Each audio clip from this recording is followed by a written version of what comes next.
2 মাস পর আবারও আমার বার্থডে সেলিব্রেশন করা হলো। Hello everyone, welcome my new blog. তো আমরা বেরিয়ে পড়লাম পাহাড়ের দিকে, যেহেতু আমরা পাহাড়ে ঘুরতে যাব দেখে। তো সব ফ্রেন্ডসরা মিলে যাচ্ছিলাম ঘুরতে বহুদিন পর, যেহেতু সবার সব সময় হয়ে ওঠে না, তাই আমাদের যাওয়া হয় না কোথাও সেরকম ঘুরতে যাওয়া। তো সবাই গাড়ির ভেতরে খুব ফান করছিল, খুব মজা করতে করতে আমরা যাচ্ছিলাম। তো আজকে আমাদের রোহিণী, কার্শিং আর চিমনি যাওয়ার কথা আছে, তো দেখি কতটা যেতে পারি। তো আমরা ফার্স্টে রোহিণীতে যাব।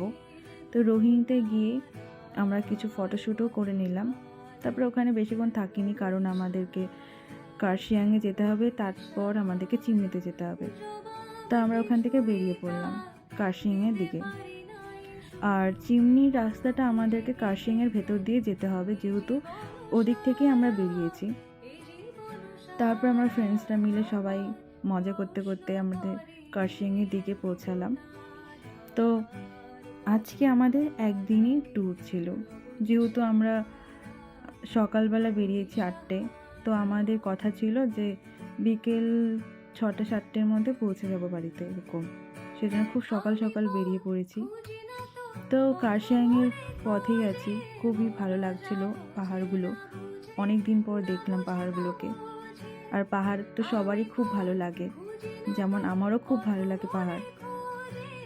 তারপর ওখান থেকে আমরা আমাদের কার্শিয়াংয়ে পৌঁছে গেলাম।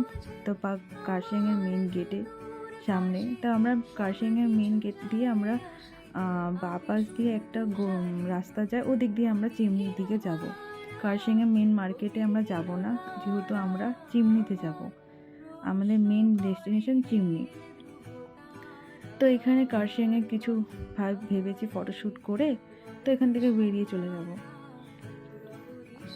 তো এই যে একটা দেখছি যে হনুমানজির যে মূর্তিটা, তো এটা অনেকজনের ভিডিওতে দেখছিলাম যে কার্শিয়াংয়ে হনুমানজির এরকম মূর্তি আছে, তো আমার কখনো নিজের চোখ দিয়ে দেখা হয়নি, তো দেখলাম।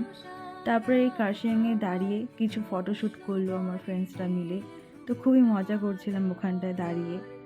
তারপর আমার ফ্রেন্ডসরা কেক বের করে আমাকে কেক কাটালো।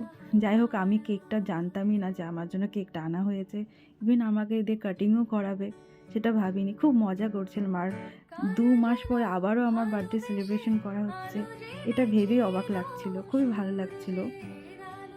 তারপর ওখান থেকে আমরা বেরিয়ে গেলাম, যেহেতু আমার কেক কাটিং করা হয়ে গেছে। তারপর আমরা এই দা হুইলের রাস্তা দিয়ে যাচ্ছিলাম চিমনির দিকে। তো এখানে কিছু পাইন গাছ দেখলাম, খুবই সুন্দর লাগছিল পাইন গাছগুলো। আর পাহাড়ের মেন আকর্ষণ আমি মনে করি পাইন গাছগুলো। এই পাইন গাছগুলো এত সুন্দর লাগে পাহাড়ে, মানে আঁকে বাঁকে পথে থাকে। তারপর ওখান থেকে আমরা চিমনির পথেই ছিলাম, তো চিমনিতে পৌঁছে গেছি। এখানে একটা ছোট্ট দোকান ছিল, খুবই টেস্টি খাবার। তো ওখানে আমরা চপ, ওয়াই এইসব খেয়ে নিলাম।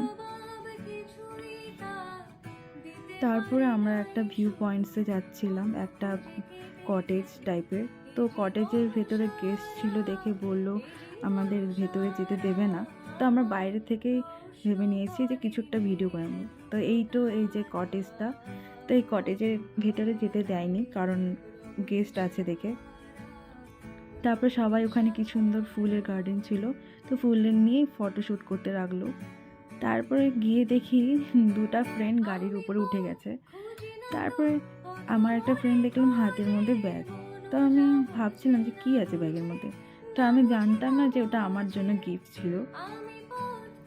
তারপরে সবাই খুব মজা করতে করতে আমাকে গিফটটা দিচ্ছিল, আর আমি না খুবই মজা, আমি খুবই যে আমার জন্য এত কিছু ওরা করছে আমি ভাবতেও পারিনি। আমি জানতাম যে জাস্ট নর্মালি ঘুরতে যাব, এটা জানতাম না যে এইভাবে বার্থডে সেলিব্রেশন করা হবে। তারপর ওখান থেকে আমরা বেরিয়ে পড়লাম বাড়ির পথে, যেহেতু অনেক লেট হয়ে গেছিলো তাই জন্য আমরা বেরিয়ে পড়লাম। তো আজকে আমার এই ব্লগটা এখানেই কমপ্লিট হচ্ছে। তো তোমাদের সবার কেমন লাগলো সেটা আমাকে জানিও। গুড নাইট সবাইকে।